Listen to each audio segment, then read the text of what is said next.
boqolaal kun oo muslimiinta Shiinaha ayaa suurtagal tahay ama malaayiinba in malyan ka badan yihiin in lagu hayo xarumo waaweyn iyagoo aan wax dambi ah galin oo aan dacwadna lagu soo oogin. BBC ayaa fursad naadir ah loo siiyay inay galaan dhismayaal qaarkood ku yaala gobolka galbeed ee Shenzhen.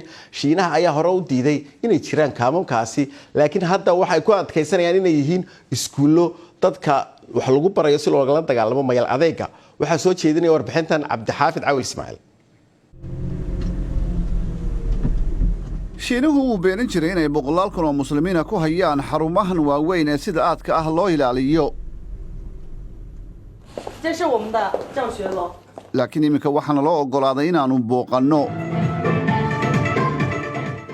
fariintu maxay tahay?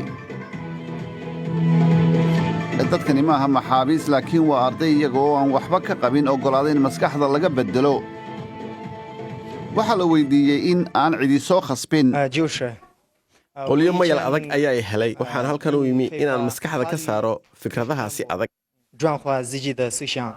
saraakiisha dawladda ayaa nagu weheliyey waraysi kasta oo aanu qaadno. kuwani waa muslimiinta Xinjiang, Uyghurs iyo Kazakhstanka iyo dadyoga kale ee laga tirada badan yahay oo maskaxdooda la bedelayo.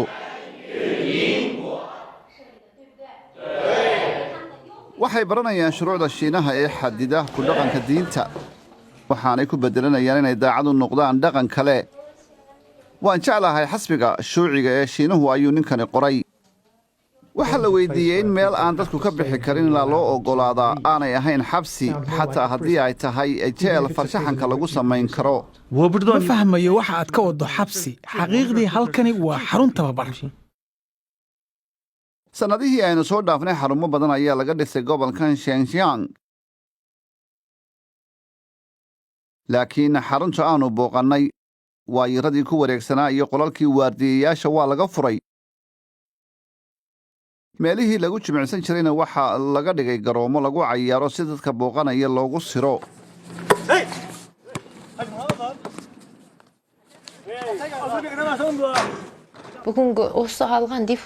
raqiima zembey oo iminka ku nool Kazakhstan ayaa BBC-da u sheegtay in loo xidhay oo keliya isticmaalka WhatsApp-ka.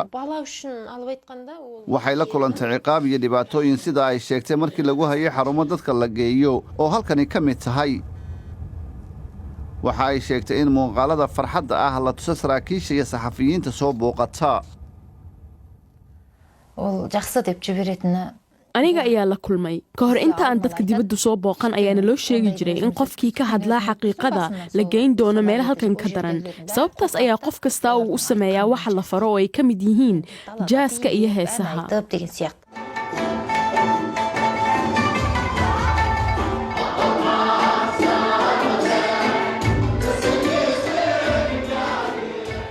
waxaa la isweydiin karaa waxa ay dadkan saraakiisha u sheegeen ka hor intii aanaanu halkan soo gaadhin.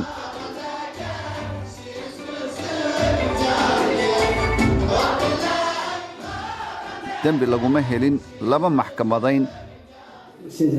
laakiin Shiinuhu waxa uu aaminsan yahay in ay go'aamin karaan dembi aanay gelin.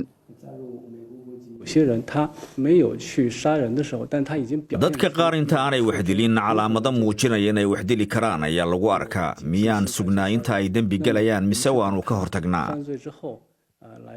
waxa aanu u sheegnay in dad badan oo xarumaha la keenay ay noo sheegeen ciqaab, dadka oo buuxdhaafiyey meesha iyo qoysas la kala qaybiyey. waxyaabahani ma aha wax laga hadlo. ta ugu muhiimsani waa in qof qarka u saaran dembi laga soo celiyo, bulshadana dib loogu celiyo. dadkani markaas waa dadaan dembi weli gelin, xidhan balcad. qolkiiba 10 ayay ku seexdaan oo waxa ay wadaagaan hal musqul. mana oga inta ay halkan ku sii jirayaan bilo amaba sannado. waxaanu isku dayn inaannu duubno xarumo ay weli ku yaallaan waayiradii ammaanka iyo qolalkii waardiyayaashuba. xarumahan waaweyne uma eka dugsiyo. waxaana noo muuqata in aana la ka rabin. habeennimadii ayaannu soo noqonnay si aannu u dhegaysanno codadka fikradaha dadka oo la beddelayo. buuqa iyo qaylada oo habeenka la sii dumaya ayaa dareemaysaa.